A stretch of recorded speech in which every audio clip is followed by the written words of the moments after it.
Hej chefer, velkommen til dagens afsnit. I dag har vi en fabriksny Tesla Model Y ind til en premium behandling. Det betyder, at den skal have 2 lag coating, som er en 7-års coating, total rudecoating af forrude, tag og bagrude, og så skal den have PPF på bagdørene, da det er det område, som er allermest udsat. Følg med i videoen og se med.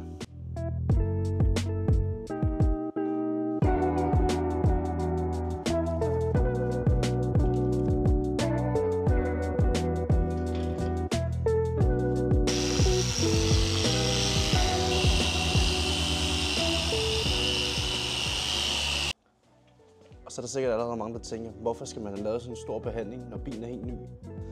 Det skyldes simpelthen, at allerede når bilen kører ud af fabrikken, så står den ubeskyttet, og der er altså stor chance for, at der kommer sådan små flager af tjære og syreskader.